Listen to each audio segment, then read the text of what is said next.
Hello, Mercian Gathering. So it is so good to see everybody again, even if it is virtually. So today I'm joined by Hazel and Claire, and we're going to be talking a little bit about Lammas, the harvest, autumn equinox, and gratitude. So, hello, Claire. Hello, good morning and welcome. And hello, Hazel. Hello. Afternoon all. So the Mercian Gathering usually falls between Lammas and the autumn equinox, and it's the time of year that kind of connects us to the harvest, abundance, first the wheat harvest and then the fruit harvest. And it's often a time that we stop between the work of the harvesting and preparation for the winter ahead. And it's also a time that we pause and give gratitude for all the bounty that we have in our lives. So today we are going to be talking about some of our memories of the Mercian. There's going to be a short guided meditation. We're going to be talking about some gratitude practices. And then we're going to have a little bit of a share from the meditation that we've done. So to begin with, a little while ago, Anna asked us to all share some of our favourite memories of the Mercian over on the Facebook page. So I think if I start us off, I think one of my favourite memories of the Mercian was the very first year that I jumped the Wicker Man. So I have some disabilities that include mobility issues, and my balance is really terrible. And I was absolutely terrified to do it. And I remember, I think it was in my second or third year of coming to the Mercian, that Dennis, the guy that we usually see behind the camera, he came up to me and he said, "You want to have a go, don't you?" And I said, "I do, but I'm worried, I've got problems with my health." And he just looked over and he said, "In a little while, when it's all died down, there's going to be kids jumping that fire." He said, "Let me have a word with the Dagda and explain what's going on, and I'm sure that you can be helped across." And I remember that very first year that I did it. And as I jumped, I wanted to leave behind some of my fear and my anxiety around my health and around my mobility. And it really did help. So what about you, Claire? What about your memories of the Mercian? Samosas. They had the best samosas I've ever eaten in my life. You may remember that I did like a samosa and I took a box of 10 home, but only 3 made it home. One of my best memories, though, was of you, Jen, dressed in your butterfly wings, flapping around towards the fire. You did not scarily towards the fire, but the sort of, I loved the sort of symbology, like you said, about leaving things behind and putting on your butterfly wings. I think I took some photos of you, which I haven't got, mercifully. I'm sure you're pleased about that. But my other favourite thing was the lady that did the talk. She was the cunning lady. Do you remember? They also had the cape stalls, and I bought a cape. Sort of, she told the stories of, was it Alice, the cunning woman? Yeah. That was one of my favourite things. But the whole experience of being a community for that weekend was just a brilliant experience. I really, really enjoyed it. And what about you, Hazel? What are your Mercian memories? I think, first of all, the Dagda, our very own pagan security detail, and their little ways that you usually hear in the middle of the night. And I think for me, the procession to the field for the burning of the Wicker Man and seeing all those pagans together, and so feeling like part of a big community rather than just the usual local little group of 10 or so. And I also remember one year you acted in one of the plays. That was absolutely amazing. Can you tell us what that one was about? Oh, I think that was all about the environment and the need to protect it. And I think I was an advertising executive of some description. I don't suppose any of them ever looked like I did. They might do. So again, it's this idea of being thankful. And I know it's been a tough time for a lot of people, hasn't it, this year? It's been a crazy 18 months, and it's been so long since we've had the opportunity to meet up in person and do things. But I think even in challenging times, we can find things to be grateful. And I know that Hazel, Claire and I all engage in lots of different types of gratitude practices. So Hazel, have you got a gratitude practice that you'd like to share? I was going to talk about daily gratitude practice and the idea of having 3 gratitudes. And it's a practice that I'm starting really myself. I came across a TED talk by someone called Sean Aker about positive psychology. As well as being very entertaining, it also made a lot of sense, and gratitude features in it as part of training our brains to be more positive. The premise is of a thing called the happiness advantage. Most of the news we see or hear is negative, so our brain starts to think that that's the actual ratio of negativity to positivity. How we see and hear about negative events, that's our view on the world. If we can change, we will be happier, improve our learning ability and our job performance. But there's a common misconception, which is along the lines of, if I work harder, I'll be more successful and then I'll be happier. But that's the wrong way round, because every time you have a success, you change the goalposts for success. If you hit a target, you then have to hit a higher target. Happiness advantage is when the brain is positive, it experiences happiness and it performs better. So by finding 3 gratitudes every day, your brain starts to retain a pattern of scanning the world for positivity, not negativity. Also, if you're being grateful, then your capacity for being negative diminishes. You just can't do both at the same time. And journaling about positive things helps our brains to relive the positive. So when to do it, and that can vary according to what's best for you. For example, the process of reflecting and appreciating what you have when you wake up creates a sense of calm, which can have a trickle down throughout your day.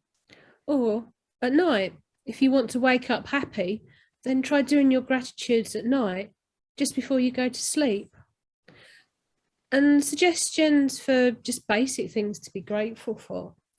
You can start off as, today I'm grateful for my health, my family, my children, my friends, my neighbours, your support work, and try to be as specific as possible. Your pet, make sure to name them. The opportunities that you've got that are available to you. Because in getting your mind to start seeing the world in a different way, you will see things you never noticed before. And the thing is, if you're looking for a reason to be unhappy, say bitter about what you don't have, you'll always find it. So why not appreciate what you have? You will find reasons to do that, and it will change everything. Oh, thank you for that, Hazel. I mean, I do daily gratitudes. I've trained myself so much that I can't sleep now unless I've written down my 3 things to be grateful for. And I know that Claire and I, we're in a local community where, just online, where we share the things that we're grateful for. And if you're having a tough day, it can be really helpful to be reminded of the things that other people are grateful for, because you either relate to that and it resonates with you, or alternatively you're just grateful that they're grateful for it. What do you think of that, Claire? Yeah, definitely. I think with the when we do our gratitudes on this little wellbeing group we're in, if you're having a really tough day, and you see somebody else is happy for something, it does help you think, oh yeah, that's a lovely thing, I'm really glad that happened. And equally, I mean, I remember one of their gratitudes once was orange squash. And it made me think, wow, actually, they're probably having a really tough time. And actually, what's going on in my world is, not to, denigrate what's, the things that are causing me to be down. But this person, obviously, they were really struggling to find gratitude, but they still found it, and albeit orange squash being one of them. And I think it's helpful for perspective sometimes as well. So I know that you're going to share a different gratitude practice with us, Claire. You're going to be talking about a jar of joy. So what exactly is a jar of joy? Well, a jar of joy, or a gratitude jar, a jar of blessings, or a happiness jar. Now, I first heard it described as a happiness jar, and although I'm usually a disgustingly positive person, usually, you know where I am, I'm usually with the loudest laugh and making a lot of happy noise. Every now and then, I you know, obviously life doesn't always play the game, and you know, sometimes I'm down, not very often. But this was about 6 years ago, coming up 6 years ago, and we had just lost my cousin, who was much more like a big brother to me, and you know, we were ever so close. And it was, although he'd been poorly, it wasn't expected, so it was quite a shock, and I was struggling a bit to come to terms with it. And I heard a radio interview with a lady called Elizabeth Gilbert. She wrote Eat, Pray, Love, the film. I think it's Julia Roberts in it. But what she was talking about was her book, Big Magic, which is about creativity and sort of exploring, finding happiness and losing barriers and things through that. But something she said on the radio about happiness was, happiness is the consequence of personal effort. You fight for it, strive for it, insist upon it, and sometimes even travel around the world looking for it. You have to participate relentlessly in the manifestations of your own blessings. And I remember driving along, I was driving to work thinking, well, that's all very well when things are going well. What about when things aren't going well? You know, here I am mourning this person who died before they should have been. And I kind of put it on the back burner. And she was talking about these blessing jars and gratitude jars. And I'm thinking, well, my cup's quite empty right now. Grumble, grumble, grumble. That must have been about the November. And then come New Year, there was a meme, or I think it was a meme going around on Facebook, and it was about having a jam jar and putting all the good things in it to pull out later on. And I thought, do you know, I could probably do with that right now. And then I remembered this thing about Elizabeth Gilbert. So I looked her up a bit. And yeah, that's one of the suggestions she had, was to write down good things that happen to you, things you're grateful for, equating happiness and gratitude, because I think when you are grateful for the small things you have, you tend to be happier. And sometimes we know it's not the people with everything and everything going their way that are actually the happiest. So what you do is you need a jar. This is like a Dow Egberts jar, and you could either have like post-it notes, paper, or I had some little notepads my kids bought me back. My daughter bought back from Germany, these beautiful peacocks on it. So I used them. And because it was sort of in January, I decorated it first off with a snowflake, but I added bits to it throughout the year just to liven it up. And in it, I recorded memories. Now, this could be a bit random because I don't know what these memories are going to be.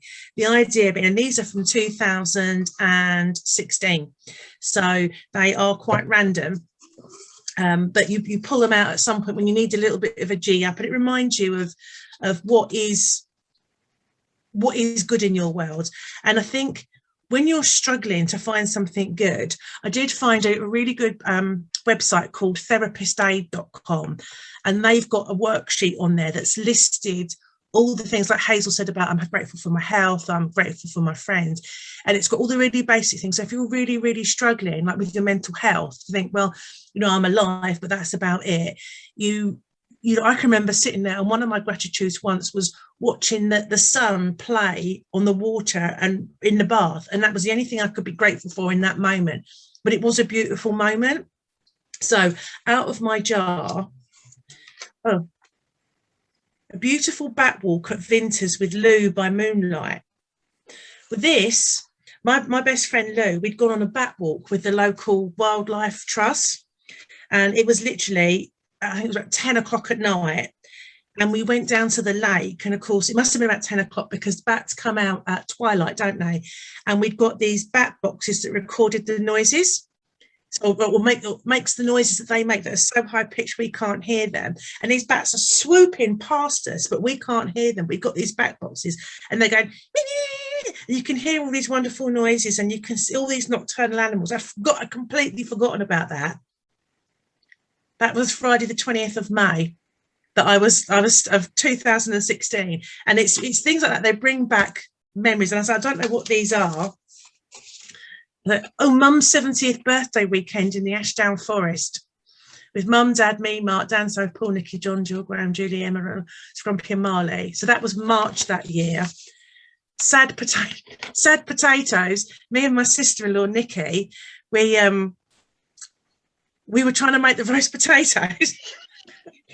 And she forgot about them, and they all mashed at the bottom of the thing. So we were like, oh, stuff it. So we scooped them out, peeled some more. We've got this pile of half-cooked, sort of, some were mushy, some weren't. And I'd got some rosemary and shallots and garlic, and I'll stuff it, mixed them in, covered them in a bit of fat, and just chucked them in the, thought, see what they do. And it was a mixture of mashed and roast potatoes that they absolutely devoured, and we called them sad potatoes. And every year I have to make sad potatoes now. And just from there, Pictionary, we had a game of Pictionary there, and the chicken eggs, we got chicken eggs, and because it was Easter, it was when we had the Hurricane Jude hit us that year, and my sister-in-law was hiding. Although all the kids, the youngest one was 18 at the time, we were hiding. We got a big thing of chocolate eggs. We were hiding them around this farmhouse we were staying in, and Nikki, my sister-in-law, literally had them up her sleeve and was going past the kids and putting them down next to them.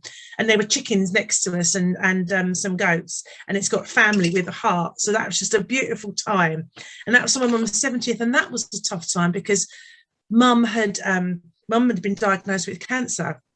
But by then I was writing things down, and it really made me think of all the little things as the big things. And I think that there was a quote, a friend gave me a little plaque, it's downstairs, and it says, friendship isn't a big thing, it's 1,000 little things. And I think with gratitude, sometimes it's not being grateful for all the big things, but it's all those little things that you suddenly think, wow, that 5 little things can be as important as one big thing, especially when you're struggling. And this is joint birthday party, just us and 50 friends, happy days, even if I did tidy it all up as Mark cleared off to the pub with Jim. And that was on the 10th of April that year. Yeah, Jim came round, our friend Jim came round to collect something he'd left behind, and ended up taking my husband down the pub, leaving me with a messy house to clear up, but which is pretty standard for the thing. But yeah, and it's you can put in whatever you want in there, and there's happy things, there's probably some simple things like Sue's MS fundraiser angel cards, all about creativity. Write that book. That'll be our Sue, won't it? Who came to the Mercian. So that was obviously before her book was published, wasn't it? Yeah. So it's little things like that just, they're lovely to look back on. It's a lovely way of recording it. And my friend, she lost her son earlier this year, and from when she knew he was going to pass away, she had 42 days till he died, but she's done something every day with him, and she wrote it down, and she did a similar thing, but in like a special box for his memories. And as much as it's difficult for her to look at now, in a few years' time, that'll be a lovely box of all the good things that happen. And I think when bad stuff does happen, it is really difficult to find them. But once you start finding the little things, like, a friend texted me a funny thing today, or sent me a picture of a kid covered in ice cream, you start finding all the little things, and then the bigger things happen, and you definitely, I think there's a vibrancy and a frequency that changes, and you attract much better things. And I found this lovely quote that gratitude makes sense of our past, brings peace for today, and creates a vision for tomorrow. Oh, that's absolutely beautiful, Claire. Thank you. And you could see your whole energy change when you collect. Gonna have a look at the rest of them in later on. Memories, sort of thing. You can keep them, and you can. This is 2016 in a jar. It doesn't have to be. It could be a box or an envelope. You can use whatever. Yeah, I mean, I'm going to look at it. I've done it with my youth group, and they all absolutely loved it. And what we do is we start them off in January, and then we share them December, the last session before we break up for the holidays. And just to see how the girls have grown in that year is absolutely beautiful. So thank you for that, Claire. So my gratitude practice is gratitude letters. Now, I think we might all remember being little niblets and being forced to write our Christmas letters, thanking people for the presents that we got. And by golly, we thank our mums for making us do it. It's made us the fine women you see here today. So the thing with a gratitude letter, you could send an email, but I think there is something really special about handwriting a letter to somebody you are particularly grateful for in your life. So in our busy world, handwriting has fallen by the by, hasn't it? But it's a perfect opportunity to slow down. And I think it is an anecdote to our fast-paced lives. And I think your recipient will be absolutely happy to receive mail in the post that isn't a bill. So alternatively, you could go out and hand deliver your letter to your person. And I think that shows an extra little bit of effort, doesn't it, in thanking a person.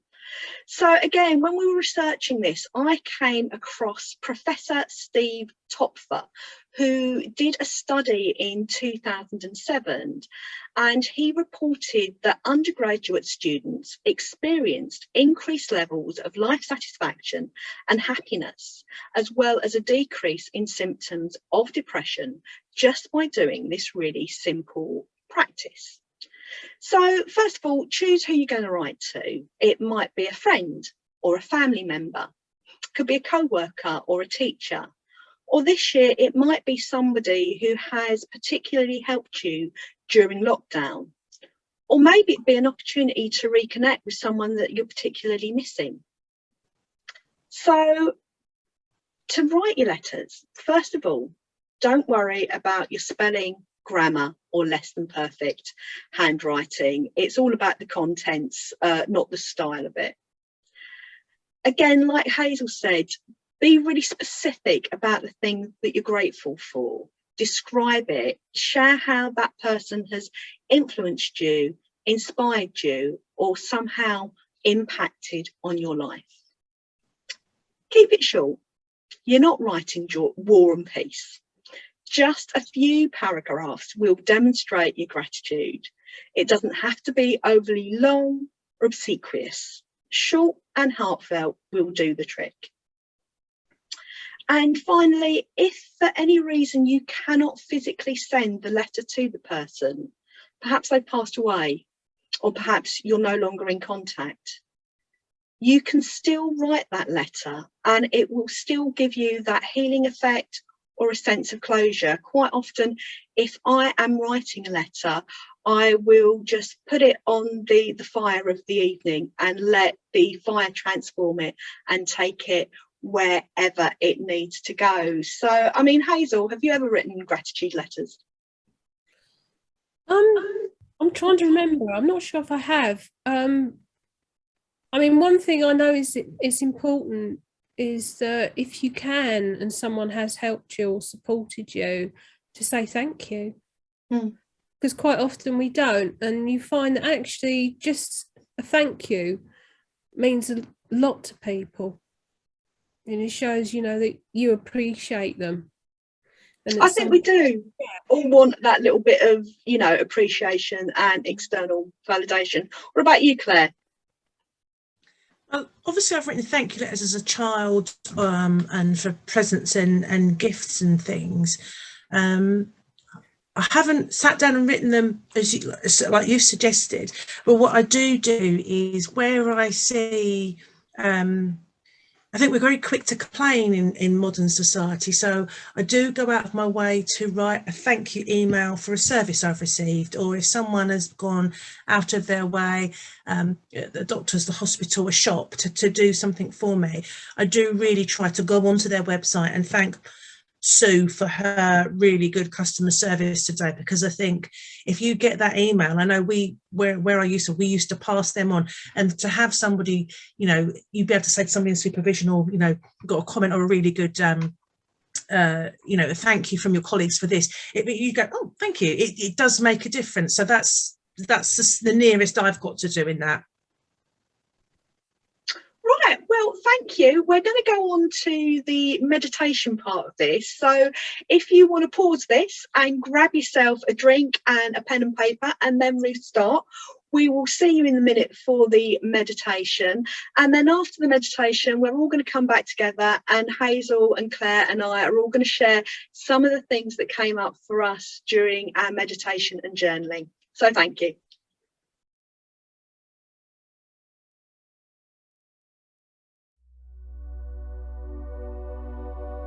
Your mouth. Allow your tongue to feel loose and your lips to softly part.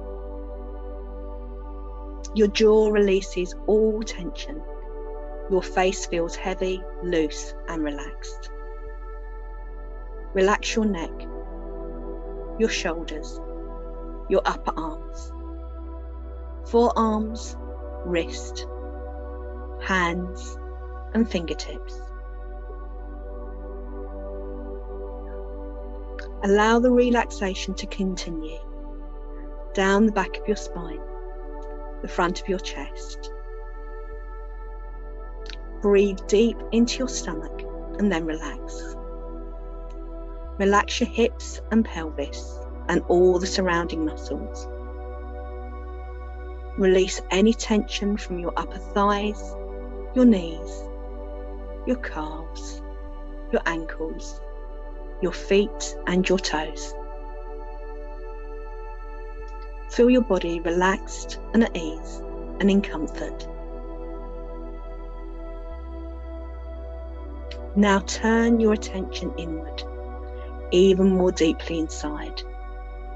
You are going on a journey to tune in to gratitude. Imagine yourself at the Mercian. You are taking a break from workshops and connecting with your friends. You are taking yourself and your journal down to the Wicker Man field. You sit with your journal and you feel the old gods are welcoming you back again. You begin by acknowledging that this last year has been tough. You may have lost loved ones. Your job or business may have been negatively impacted. You may have struggled with feelings of isolation or disconnection. The Wicker Man holds these feelings for you and shoulders your feelings of loss. But he asks you to dig deep and to think about the things you have harvested through these hard times. Pick up your journal and think about the following questions. I will repeat each question twice, and you will have a few minutes to record your response.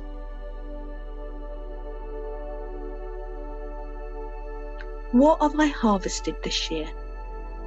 What has been the fruits of this year's labours? What have I harvested this year? What have been the fruits of this year's labours?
What or who am I grateful for? List as many people, events or things as you can. What or who am I grateful for this year? List as many people, events or things as you can.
Which gratitude practices can I take moving forwards?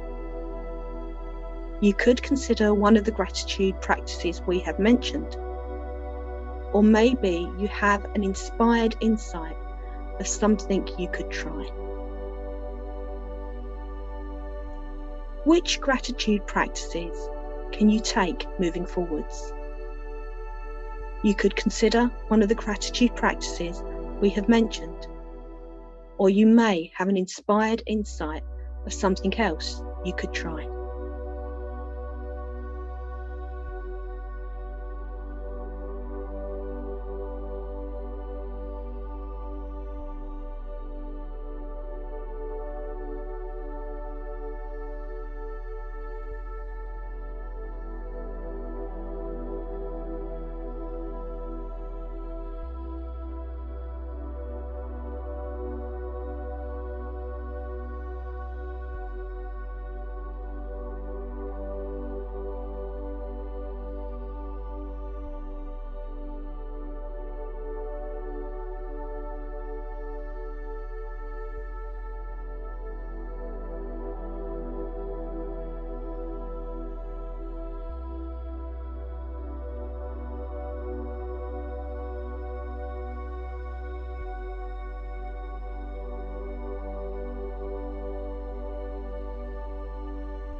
When you've finished, imagine ripping out your journal pages, rolling them up and attaching them to the wicker man for safekeeping, knowing that he will take your gratitudes, thankfulness and prayers.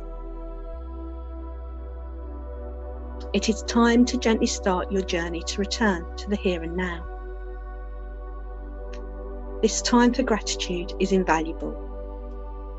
Thank you to Anna and the Mercian crew for bringing us together again for this virtual weekend. Now wiggle your fingers and move your toes. You are calm and you bring your attention back to the room that you are in.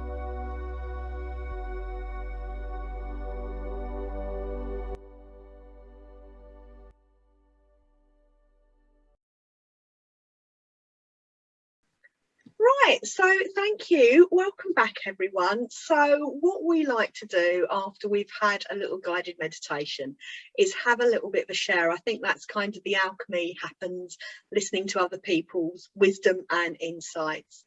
So I will start with you, Claire, if that's okay. What have you harvested this year? What are the fruits of your labours?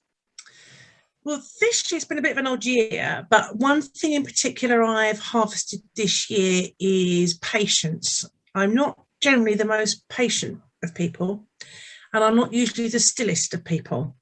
And for one reason or another, I've had to spend quite a lot of time patiently waiting to be able to do more, which is how I saw it to start with. It's due to some health things that have happened this year. I've really had to sit back and rest, which I found really difficult. But rather than see it as a problem, I tried to use it and see it as to be grateful for it, that it was a time to, I was grateful to make myself appreciate that time of stillness and find what came in the stillness, which was some more changes in plans for the future and some time to really think things over, really deal with some stuff that had perhaps been going on in the past that wasn't quite finished but just needed tidying up, because I couldn't physically, because of the lockdown changes and because of the vulnerability, go out and start gallivanting and doing all the things I want to do. I've had to find different ways of connecting with my spirituality and different ways of practicing it, rather than necessarily going out walking the land. I've had to sort of maybe sit in the garden or watch the rain come down and think, actually, the rain is nature as well. And what is this showing me? So I've really, really been conscious this year of harvesting things that previously I might have ignored.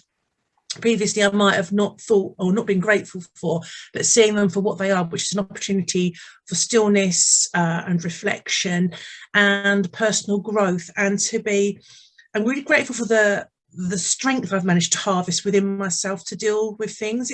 Nothing desperate, but when you're used to doing one thing and having to do something else. And I think that's true of lockdown as well, that where we would normally connect with lots of friends in the physical realm, we've had to do it via Zoom or by phone calls. And so I've harvested a different sort of communication as well, and the resilience that goes along with that, I think.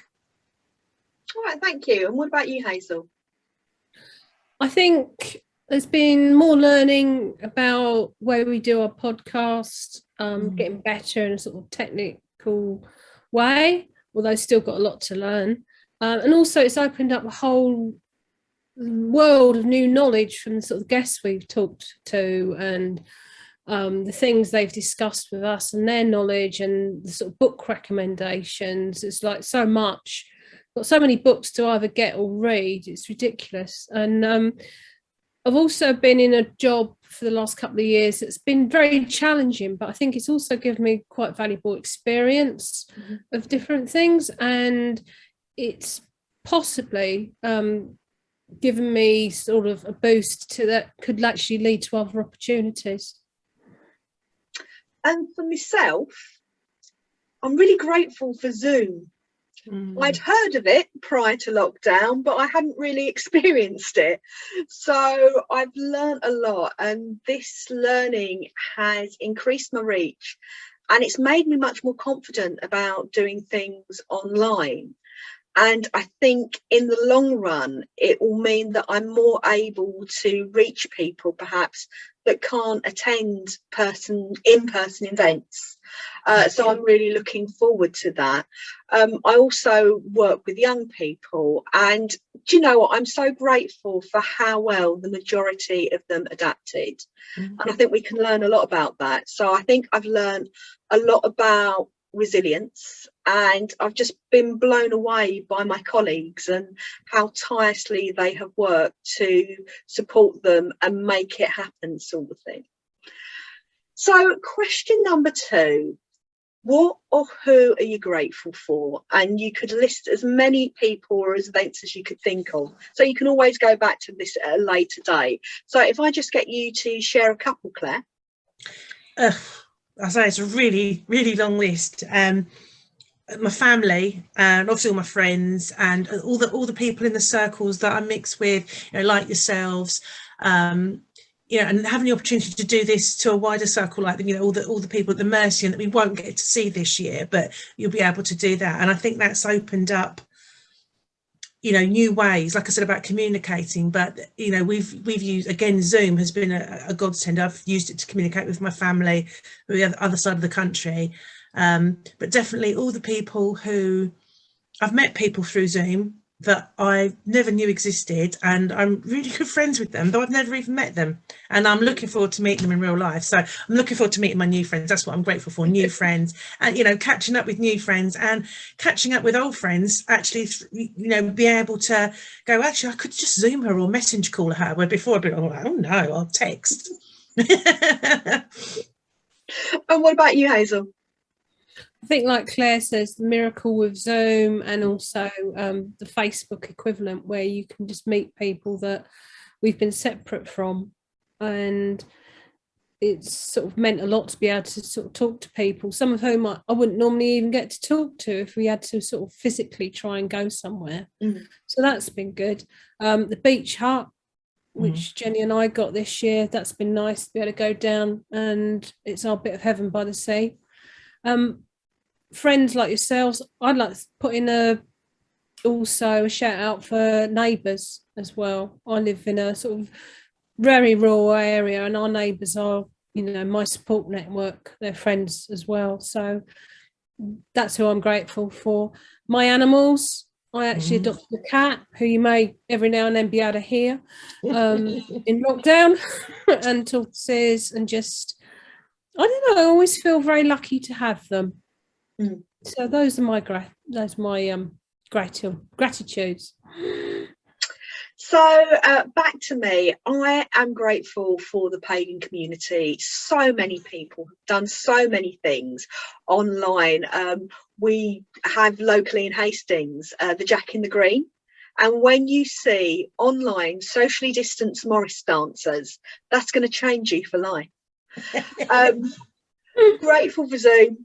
And it meant I was able to get to some of the circles that Claire runs, that, and we're Folkestone, she's Maidstone, we're not a million miles away, but of an evening you wouldn't necessarily always have the energy and wherewithal to get on a train, go over and commute. And I've been able to be supported by so many people. Podcasting with Hazel has been amazing. We started it, we thought that we would probably have 6 friends and my mum listening, and we've done really well. We've had some really, really lovely guests, a lot of them from the Mercian, so thank you, Mercian folks, for agreeing to come onto the podcast and be interviewed. Again, repeating what Hazel says about the beach hut, and what I've loved about the beach hut, it's not just something that Hazel and I have enjoyed, but we've been able to take our friends and our family there. But also I took my youth group down there, because you can actually get a badge for visiting a youth hut. Would you believe a youth hut? A beach hut, would you believe that? But we also had a local charity come down and use it for the day with their members. So that's the other thing I think about gratitude. When you're having good fortune, you don't build bigger walls, you build a bigger table to invite people to come and share in your good luck. And finally, about my family. So when COVID first kicked off, my son was out in China, and he'd been touring the Philippines for a couple of weeks at New Year in January. And he said, "Mum, I'm coming back. It's a bit hairy over here." And Mummy was very, very grateful that baby boy was coming back. He's a grown-up lad, he's 27. But simultaneously, my mum, who'd been struggling a bit with her mobility, we decided to move my parents down to live with us, and we converted the downstairs of our house. And Robin and Mum arrived back within 24 hours of each other.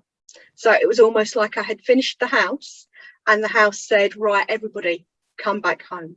So I am so grateful to have my family and my friend, well, not my family and my friends, but have my family all under one roof, and to have them safe, and to have been able to spend this time with everybody.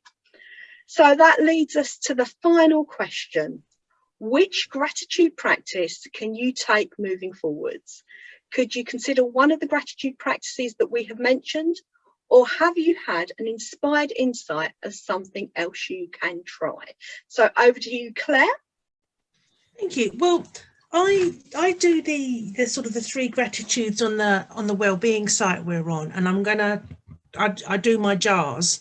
I've got to find the rest of them, but I think I'm gonna have a go at writing the letters, because like I said, I do emails for companies and things, and do the feedback, but I think I will make a point of writing letters to friends to thank them for, like, for example, you text somebody and say thanks for the party, where it might be nice to send a letter and say thank you for your, just to get something in the post. And that's an immediate thing of something I could do straight away, because we were at a barbecue yesterday.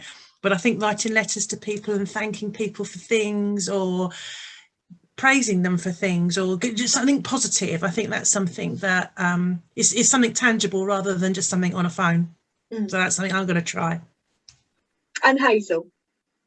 I think it will be making the gratitude practice a regular thing, which I haven't been very good at. But so what I'd like to do is make sure I do the 3 gratitudes daily as part of the self-care routine.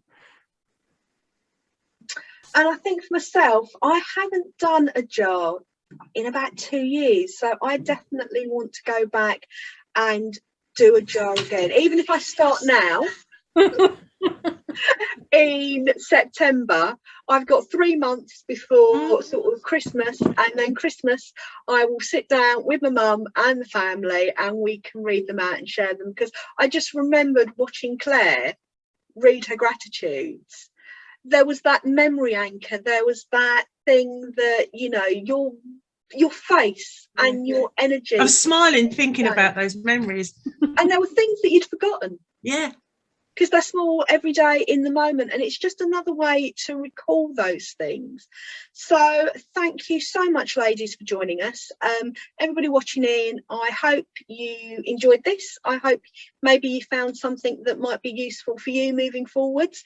Do comment in the Facebook chat where this will be posted, and we're all going to be away camping, Claire and Hazel and I, so we might not pick this up straight away, but we'll get back to you when we're back in the land of the interwebs and catch up with you all. So thank you very much. Bye-bye. Bye. Bye. See you next year.